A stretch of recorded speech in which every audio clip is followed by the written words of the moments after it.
Okay, we are live. Hello, everyone. I'm Julian Katari, and I'm with Ingrid Huffman, Blue Heron Women, and this is our 50th conversation of Sacred Freedom Warrior Conversations. And today we have a very special initiation, a very special conversation. When we speak here, we don't really, you'll be amazed of how much creation happens in these videos. So please don't focus so much on the image, on there not being a whole bunch of animations and things, and please try to listen to the essence and the spirit behind what we share here, because today we have something very special. Is the Earth Spirits initiation into elemental Earth Spirits conversation, and I have my things I want to share about it, but I want to allow Ingrid to take us into the initiation. So how are you, Ingrid? I am fabulous. We had a couple of rain showers the last 2 nights, evening, so it's been nice to get some water.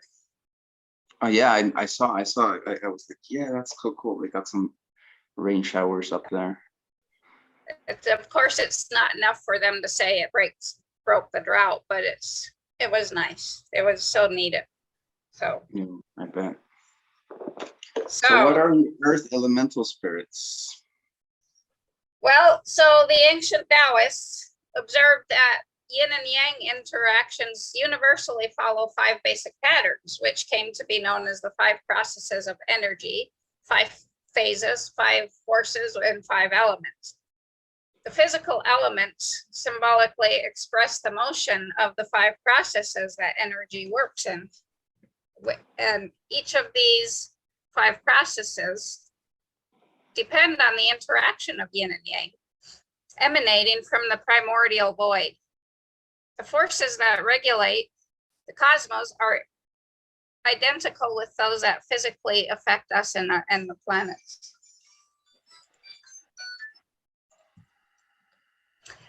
And our bodies. So sorry about that.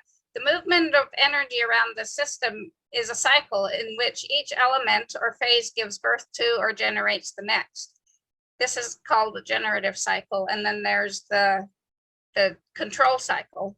But the generative cycle is demonstrated by our seasons. That's the best way to describe the cycle, is by our seasons. And so at its most minute level is the symbolic description of your nervous system, your frontal lobe, your spinal column, your peripheral nerves, and your autonomic nervous system. It's magnified as a far greater process in the macrocosm, but so the fundamental cycle is the generation cycle. If the generation cycle is the only one operating, it would just go out of control, right? So we have another one that operates simultaneously, and that's the control cycle. In this cycle, each element exerts a restraining or controlling influence on the next one in a non-clockwise direction, and this provides the checks and balances to ensure dynamic flow among all.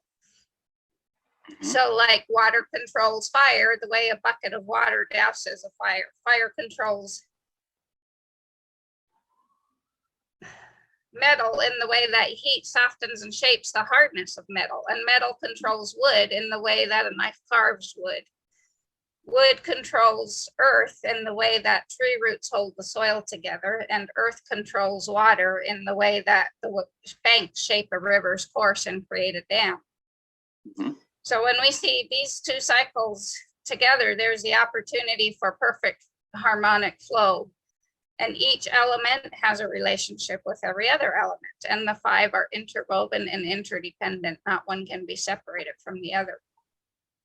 So each one of us has a primary element that has the greatest tendency to go out of balance and will be the first to go out of balance. And then this imbalance will cause all the others to go out of balance, like a domino effect, if we don't correct it right up front. So let's imagine a great gong being struck.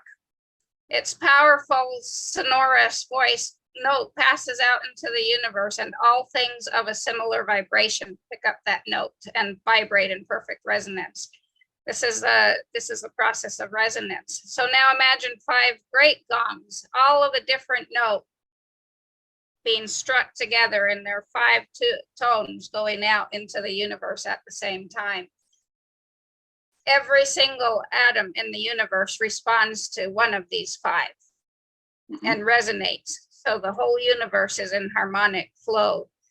It's like as if you put a one guitar in a room full of guitars and pluck the G string on that guitar, all the G strings on all the guitars would start vibrating.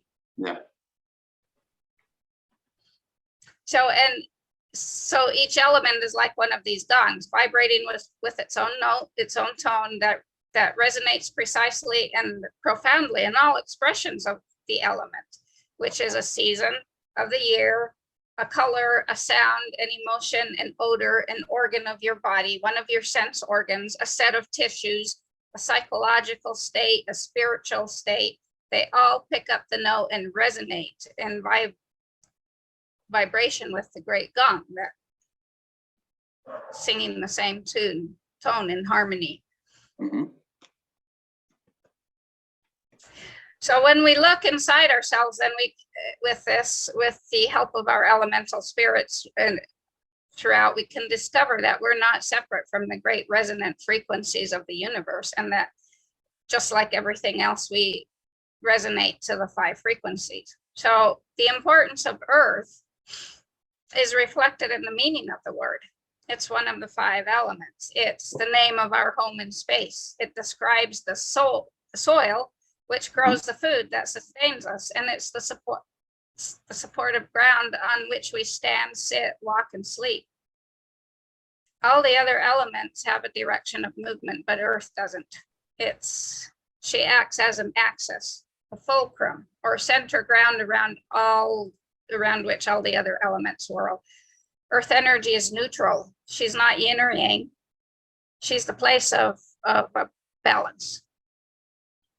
She's the hub of the wheel from which the spokes radiate.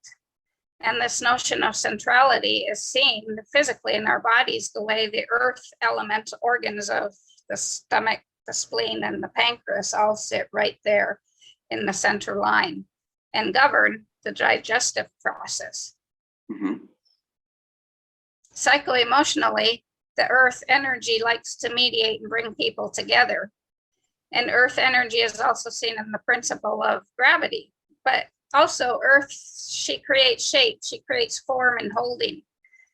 And so 2 significant qualities of her are those of nourishment and stability.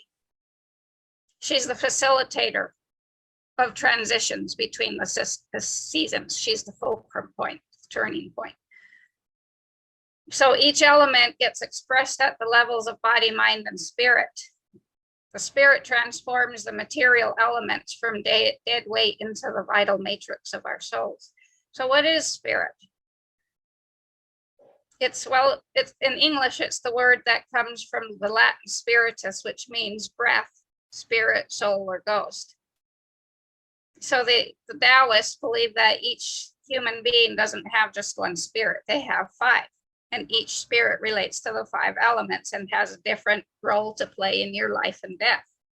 Each spirit has virtues that are important in living a life that is in alignment with the will of heaven. And the 5 spirits are the immaterial aspect of us. They can't be grasped, yet they're like foundations.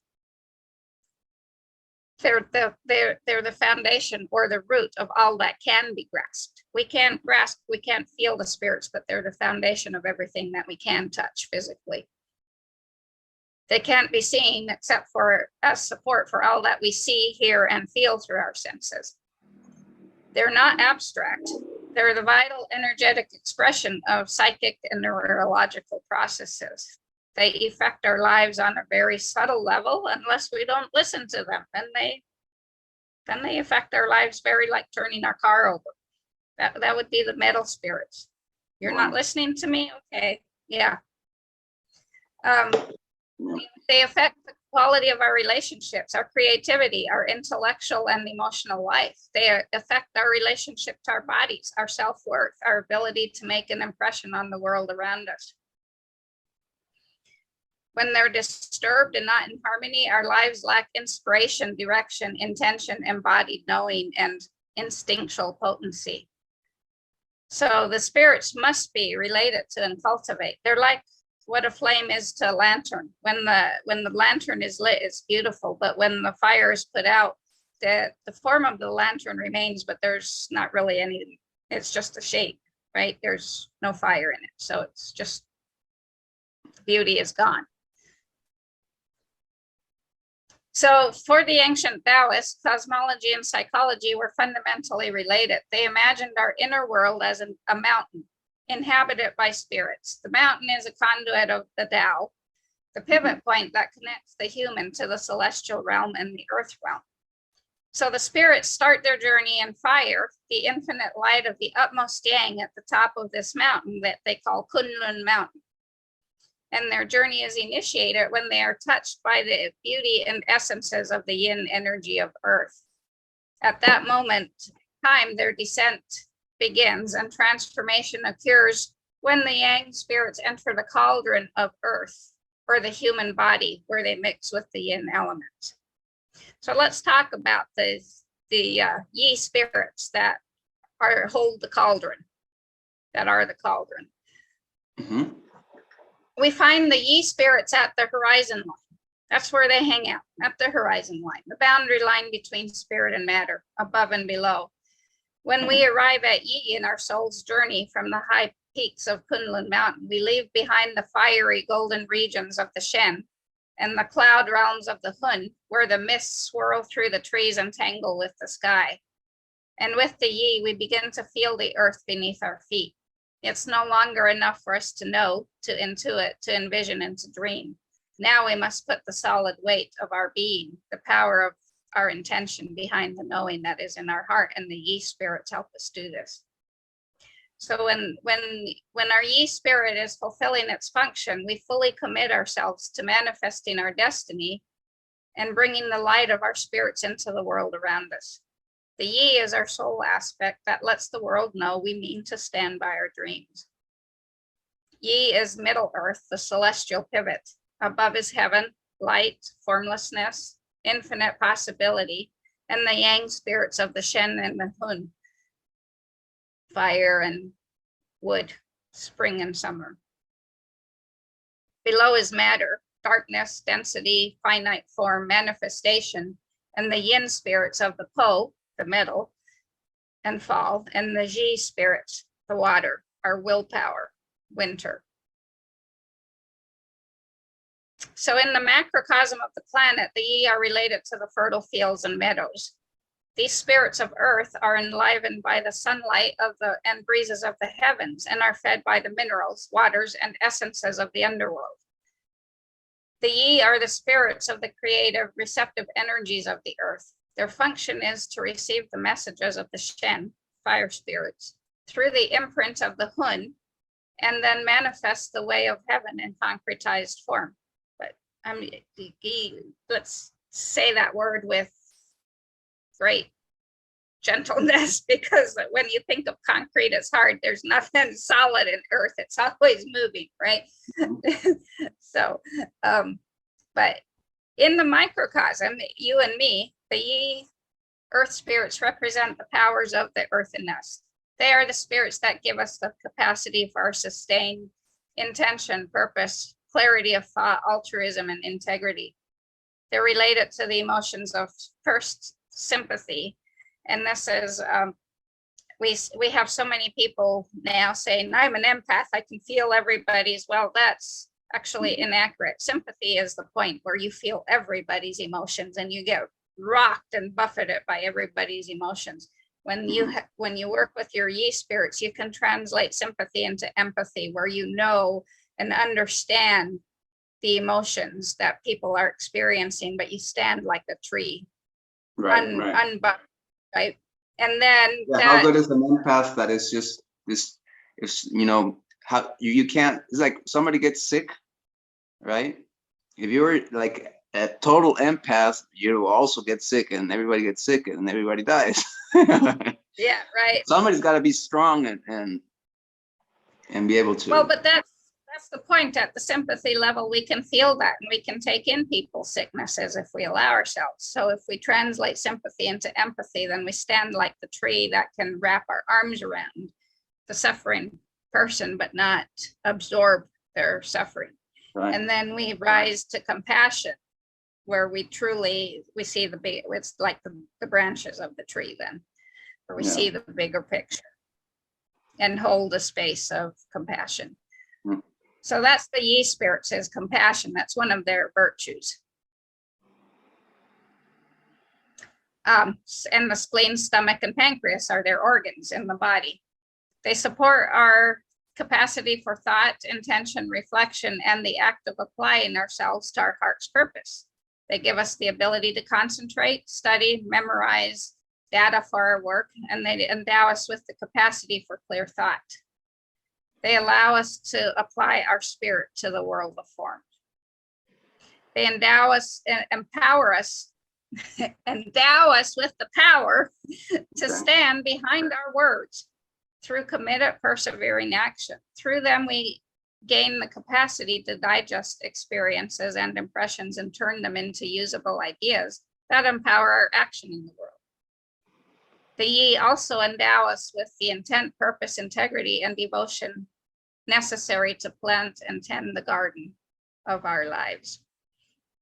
So once we're familiar with their territory and nature, we discover a powerful ally who can help us bring our dreams to fruition.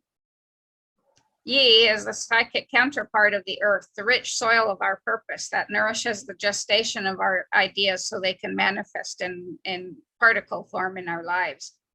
They allow us to bring our ideas and visions down from the windy skies of the Hun so they can be digested and nurtured in the yin matrix of earth. The Yi keep us hoeing, watering, feeding, and weeding the soil of our dreams so that one day we can present them to the world in substantial form as a project, as creation, a fully worked through idea, like the goddess Metis gave birth to Athena in full form. The Yi is the spirit that moves us as we say, here, this is the unique gift I bring forth. This is my place in the world. This is how I fill the matrix. They're the gardeners of the soul who plant the seeds of the Shen in the soil or matrix of the earth. Singing and humming as they work, the Yi nourish the seeds with their own vibrations. They work steadily with untiring dedication until the seeds sprout into manifestation. In a healthy state, the emotions of sympathy evolve into empathy and finally into compassion, and vibrates between the light fields of heaven and the material fields of earth in a continuum of light to music to form.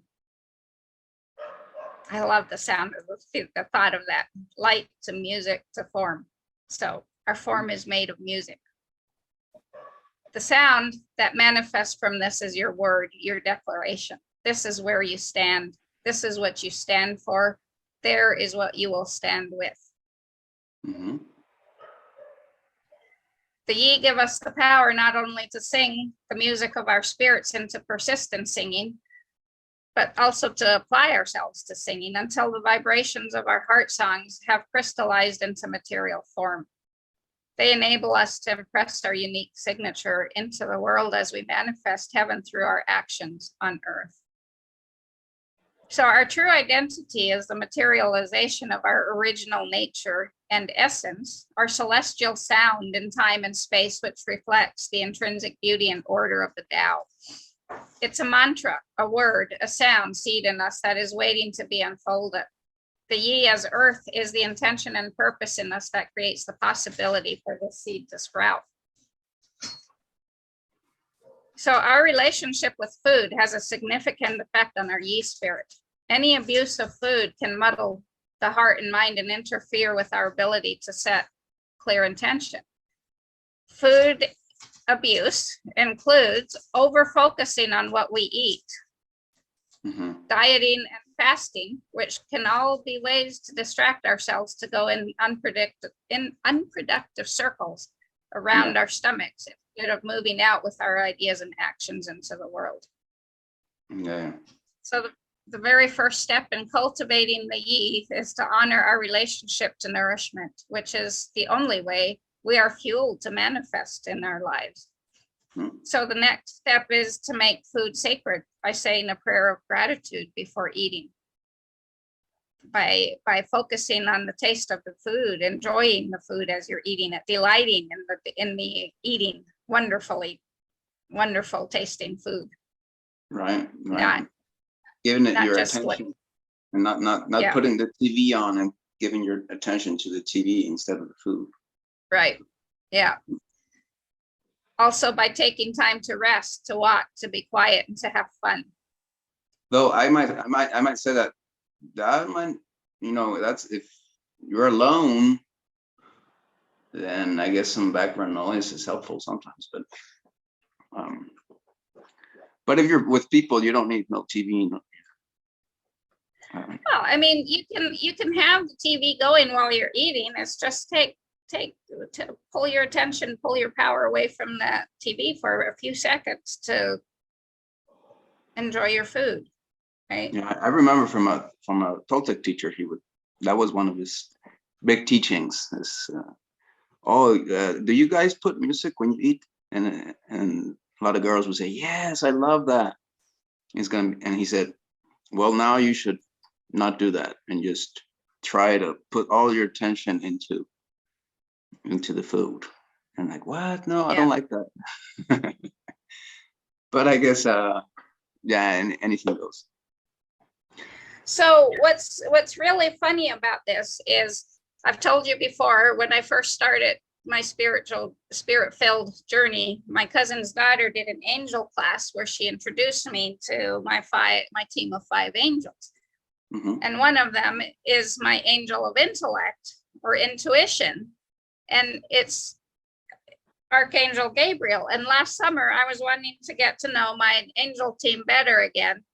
Let me back up. Back in Washington, when I was starting on this journey, I was going to do a wellness center, right? And I had a friend that was going to help me start the wellness center. And she used to laugh at me because she was like, Ingrid, you're like a freaking squirrel. You run up and down the tree and out on the branches so fast I can never keep up with you till you arrive back at the target. But the point is, you always come back to the target, even though you've circled the tree 10 times and been up and down the branches, right? So we laughed and joked about it, but I've also always took that as kind of a not so good thing, right? That I needed to become more focused. Okay. And so last summer, I'm asking Archangel Gabriel, how would you manifest to me in 3D form? And all of a sudden I hear chirruping going on, and there's a big fat ass squirrel sitting on the fence. And I said, no way, seriously? Okay, I accept my yi spirit as a squirrel. Yeah, you gotta accept I can continue to run up and down the tree and gather nuts from over here and over there and drop them and and be totally okay, because that's my yi spirit. Yeah. So another way to cultivate is by taking our words seriously. If we say we're going to do something, we need to hold ourselves accountable and do it. That's a tough one. People, I've been noticing or like realizing how much people, I mean, there's this big skill of sometimes not taking things so seriously, right? Being able to, okay, yeah, this is like really bad, this thing that is happening, so I got to be able to kind of have some humor about it and not get, but then the skill goes the other way. We turn it around and people have this thing of not really being able to hold the coherent kind of mentality, because at any time they're not willing to listen or to make, to integrate whatever somebody else is telling them. They'll just go into joke mode, right? They'll just laugh about it, and not take it seriously. And it's like, well, don't you want to construct a conversation? Don't you want to listen to somebody else maybe sometime? But then this is this skill we don't, well, people don't even pay attention to how they manage that. You know, how many things they miss because they were on joke mode, right? They were listening. Yeah. On that. Well, that weakens their ye spirit without doubt, and then their ye spirit might flee, and or not even be or it might invite the ye spirit to bring a lesson of initiation. Yeah. But yeah, this is taking, like, being able to really listen. To me, that's the skill, like being able to listen to the spirit, to somebody else, to whoever, even if you think it's something stupid, right? Even if, like, exactly how they say it, it's not what they want to say, right? So you don't listen to exactly what they say, but you try to listen to what they want, to what's the message behind, right? And so everything is saying something all the time, and we have to listen. We have to start making congruency out of what we're listening to, like putting it into context. Yeah. So to get, to really strengthen and get our ye spirits as a presence in our life, it's just taking small bites, small practices, which is like push-ups for the ye, but it's really getting to know these spirits in our lives. So yeah, I really wanted to focus on the spirits because they're the living. Since we talked about this last week about Mother Earth is a neutral organic force, she just works as an undivided whole and flowing movement. That's same with heaven, undivided whole and flowing movement. But it's the ye spirits that are saying, yeah, we've had enough.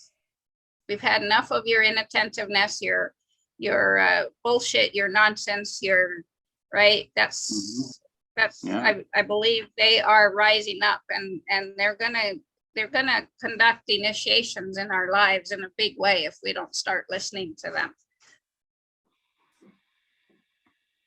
They totally agree with, So yeah. Then it's such a, I mean, this is interesting. We think we want to come down to earth, put our feet on the earth, right? But then we have such a modern way of doing that.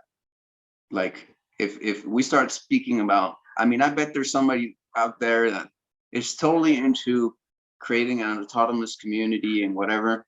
But as soon as you start speaking about earth spirits or something they can't see, like apparently see or apparently listen to, they go into, oh, wait a minute, that's sky stuff. I'm down here, right? That's invisible, mystical stuff, and they shut it out. And that's the message. I think the message to them is you can't shut that out. And well, that's called fragmentation. They fragment themselves because out of the undivided whole. Exactly. You can't be, you got to think about an unfragmented way to be down to earth and to be pragmatical, right? But that's one of the big successes of the wholeness of the domination system of the, I was going to use your term, the hologram, piece of the dead earth hologram. That's its is fragmentation. Absolutely, fragmentation. So people are going to be like, well, why aren't you guys talking about the practical stuff? Why are you always wanting to speak about the spirits? And, you know, that's, you know, as long as they keep thinking that that's all just adornment, then they really haven't understood anything, and they're not going to get anywhere because they're in the same mindset, the same trapped.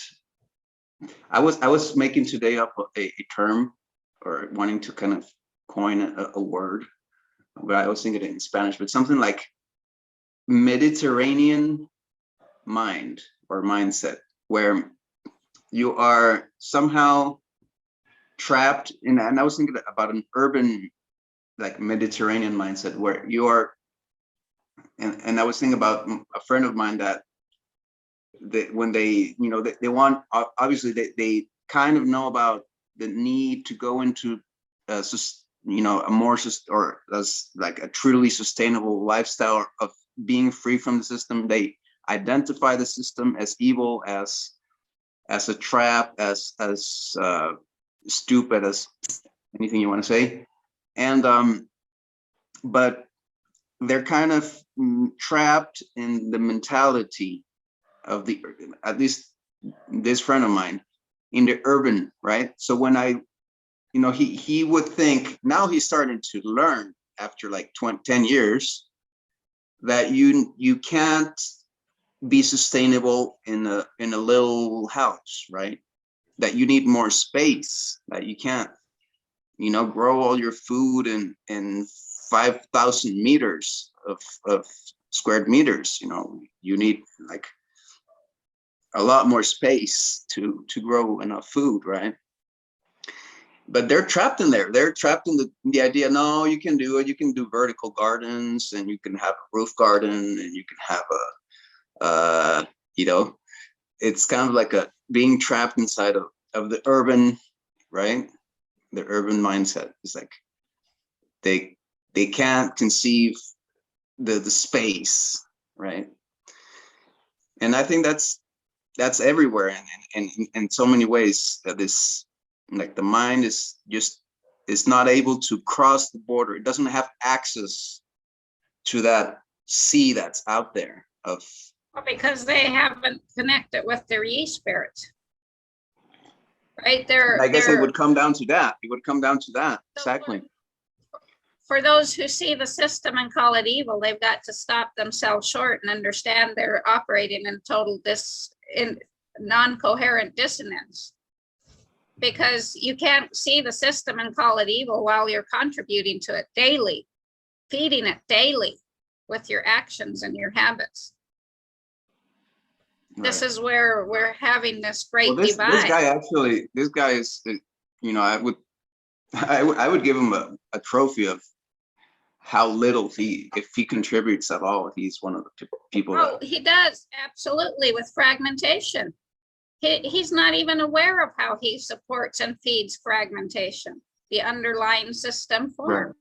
Yeah. We all do, right? And that's a perfect segue into what we're going to talk about next week. We'll get back to the pillars, or light our way into self-governance. But I want to talk about initiations into undivided wholeness by the ye-spirit.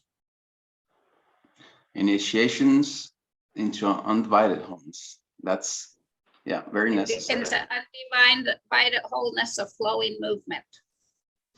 And so we're going to talk about fragmentation, because that's where we're at, is totally fragmented.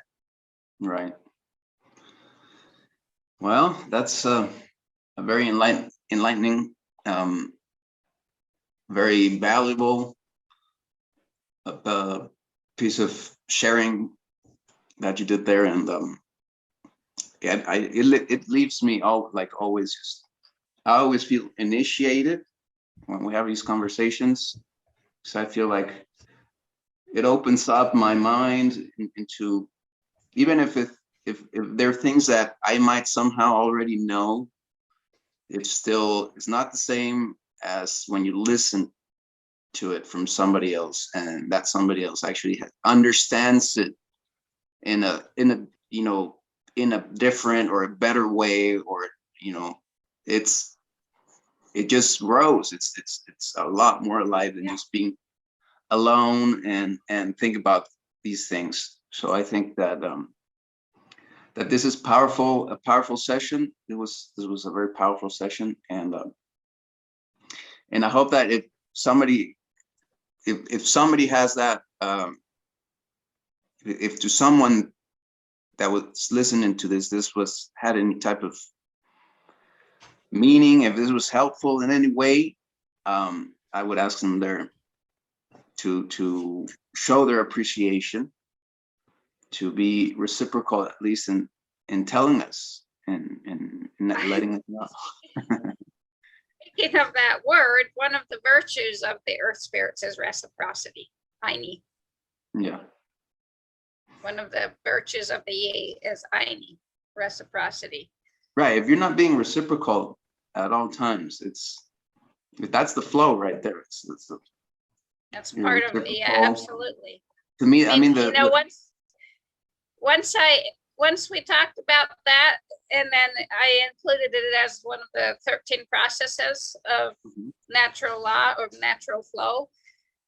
It's like reciprocity is popping up everywhere. I mean, our cells live in Aini, reciprocity. Every little tiny bit of ourselves is in reciprocity constantly. Yeah. So while we are constantly contributing to the world of non-reciprocity, every time we purchase something and don't acknowledge and don't look for, and I don't want to get off on a tangent, but we're living in non-coherence and cognitive dissonance, because we're, you know, our body operates in natural reciprocity. Everything.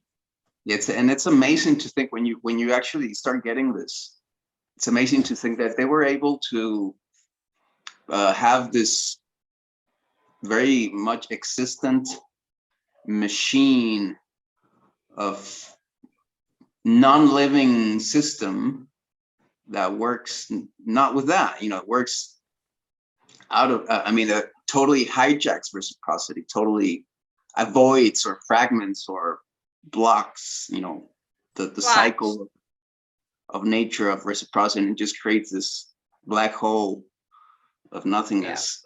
Yeah. And how we are so obligated. That's one of the things, you know, I keep in mind for myself. The fact that we are kind of trapped or somehow, I mean, it's not, I don't feel myself I'm 100% free, right, from contributing to that system, right? You're not 100% free. I mean, because the system is still in full operation. You just wait until we start talking about fragmentation next week. Mm-hmm. Fragmentation is the basis of the system, and even the way we speak feeds fragmentation. Putting down. Yeah, I guess what I just said, I just said what, I mean, if we just keep it in the mind, it would sound like that. I could say something totally different.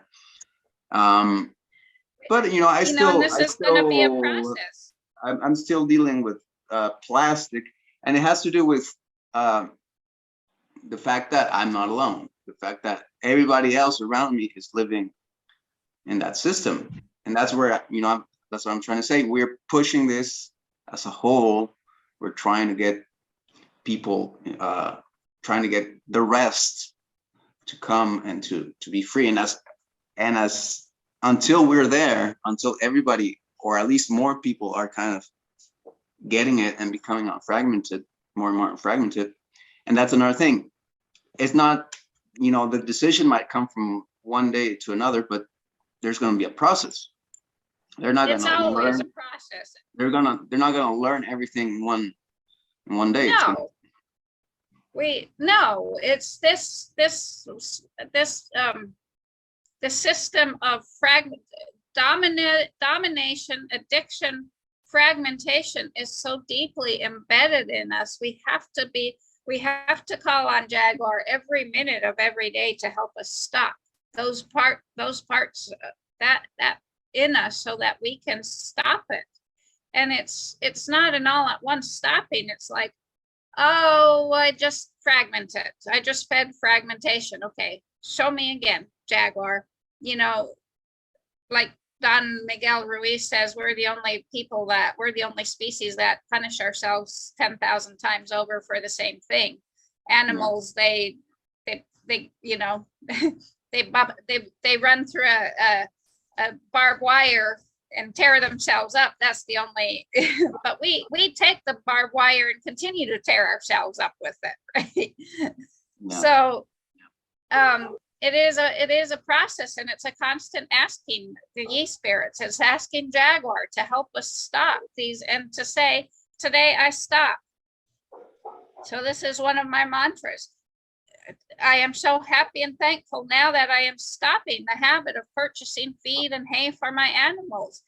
I haven't stopped yet, but I'm saying that I am stopping. I'm making the choice to stop. And the universe, once I have made that choice and that becomes my mantra, I will be guided into how to actually physically stop. And people will say, well, that's not congruent. And it's like, no, that is 100% congruent, because I realize that I'm in this habit that will take time because it's been programmed into us, and I need to figure out how I'm going to stop what they're going to eat, which is they need to go out into the woods like they always have been. Yeah, there's a long process of figuring it out. That's where the process where I'm trying to just maybe put, not put the bar so high, And well, that's why I said small bites, small processes, small practices are like push-ups for the yeast. So but make sure that you are jumping the bar, making sure that you are getting somewhere. Well, here's another example. It's earlier this summer. It was like, how do I stop feeding the beast of potting soil? So you've heard me talk about, well, I'm going to grow sphagnum, might make my own peat beds. That hasn't worked out yet. However, the ye spirits or whoever decided to gift us with a drought this summer. And a couple, 3 weeks ago, we had a rain shower, and I believe it was the ye spirit spoke to me and said, Ingrid, we dried up the pig pond for you. You've been talking for years about wanting to dig that out. Now go pick up your shovel and start digging that out. There's your soil. You couldn't get any better soil than what from the bottom of that pig pond that has trees all around it. So leaf debris and twigs and everything have fallen in that pond. The pigs wade in it, they pee in it, they swim in it, the ducks play in it, poop in it, swim in it. It's the happiest, richest smudge you could possibly imagine. So that's what I've been doing. Have I purchased any more potting soil since? No. Yeah, it's almost like you put your mind to it, and then it comes. Once Will you make I the maybe have to purchase some over the winter? I might go out into the woods and start digging up buckets of soil from the woods before to keep in the greenhouse, so I don't have to purchase potting soil. Or not so much anymore. How about that wash, that lake thing, that what do you call it, the slough? Slough, that thing. Isn't that thing dried up? No, it's not dried up. It's quicksand. It's so wet, it's quicksand. I wouldn't want to go down there and dig out of it. Okay. But yeah, so my point is, until you ask the question, you can't, because this is where our free will comes in. They can't compel us. They can make our lives miserable till we start asking the question, and they will. That's the initiation experience. Is the ye spirits will rise up and maybe even go as far as composting our bodies if we're just not going to listen to them. Right. Well, we can leave that as final thought, maybe. Yeah. And we are going to go deeper into this subject next week, same time, 6 o'clock Central Standard Time. The flow. What was the last words you said? Initiations into undivided wholeness of flowing movement. Initiation into undivided wholeness of flowing movement. Of flowing movement. Wow. Okay, so that's the invitation. That's the next conversation. And please feel free to be reciprocal in letting us know that you've been here and that you've fed from this rich information, this rich conversation. And thank you, Ingrid, and thanks to the elemental spirits that are the ones that are also behind all of this. Yeah, and let people know that it's not, we're channeling always, and so it's not just us that are saying this. There's a whole lot of spirits and beings also communicating through us. So thank you, all of them, and they're all well accounted for. Well, I personally thank all of them for this. My mountains. And to you, Ingrid, and hope to see you next week. Yep. Okay. We're ending a little early, which is good. Because Yeah. I've got 2,000 pounds of onions to unload from the back of my truck. 2,000 pounds. Ooh. That's like 1,000 kilos. That's 1 ton. Yep. Wow. I would totally help you if I was there. Yeah. With the physical, So, I never run away from the physical. I learned from a friend. He was always like, people are always trying to avoid any physical effort. It's like, Yeah. Oh, I got to carry my bag.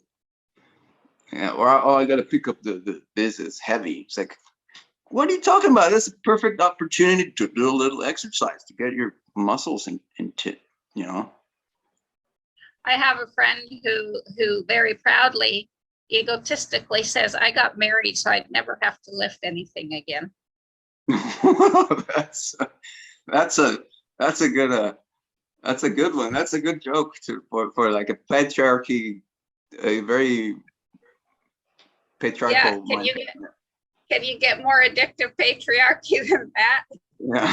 I just want to be a lump on a log. I'm not even going to lift my finger because that's what I got married for, so he could be my slave. That's so cool. Well, I guess This is where compassion says, oh, I love you anyway. Yeah. I still look to see the divinity in you, although with statements like that, it gets really challenging. Yeah. I know. I was just having this with my friend that I go out with. This old, well, he's like 60 something, older than me.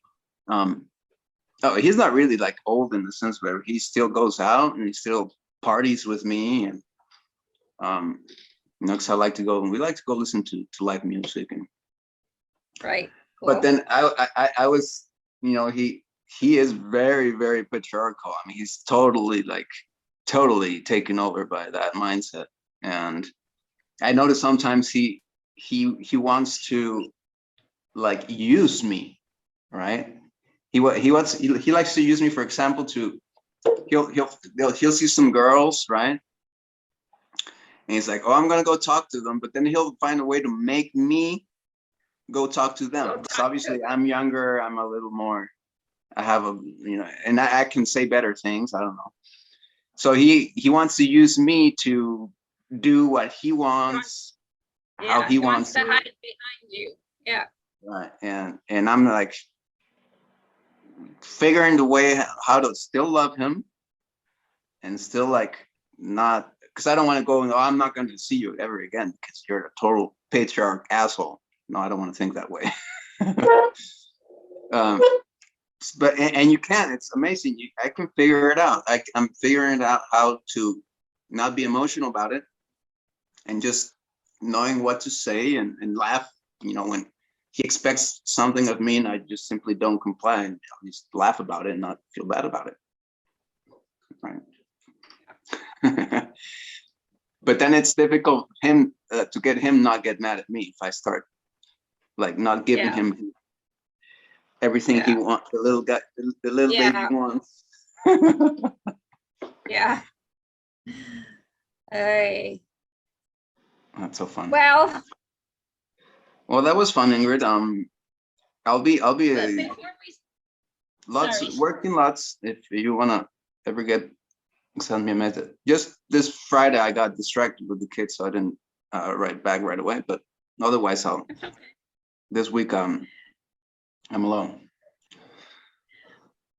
So let me close one more time with this one sentence that shows how our language contributes to fragmentation is when we say, oh, look, it's raining outside. Mm-hmm. We have just fragmented process of rain as if there's something that's making it rain. Okay. I'll explain that better next week. But okay. When we talk about fragmentation. Yeah, I think we're still live. Yeah, we are. I haven't. That's why I said I was going to end with that simple fact. When you say, oh, look, it's raining outside, you just promote fragmentation because that language just fragments the universe. Yeah. If you said, oh, look, rain is raining, now you're speaking in wholeness of undivided wholeness of flowing movement. Yeah. So like the song Tracy Chapman sings, got to start all over from the beginning, something like that. It's been a couple of years since I've heard that song, but I thought about that as I've been taking a dive into undivided wholeness of flowing movement and our fragmentation. We live in our state of fragmentation. What song is that? Start all over from it's by Tracy Chapman. She has many good songs. Yeah, I'll have to look it up. With the words that I just recently noticed that are very profound. Yeah. Spiritual teachings and lyrics. Yeah. Yeah, I don't think I'd really heard of her till I heard this song about 3-4 years ago. And it's some of the lyrics are, we've got to start all over from the beginning, create a new language. And that really is true because I wasn't even understanding David Bohm as he's going into this, the different way to use with verbs and nouns, and because it's still out here, right? With this defragmentation, my perception is still kind of golf ball size, and that needs to that facet needs to expand into football size, right? So I can understand it better. But I know it'll come. Yeah. So. Well, we were here live, just talking freely. Yep. But well, and that's part of no fragmentation of here of we have one face for the live show, and we have different face when we're out. Same thing. Yeah. Yeah. Same thing. One whole flow. Oneness. Yeah. So, okay, well, good evening. Have a wonderful evening, and we'll stop the live stream right here.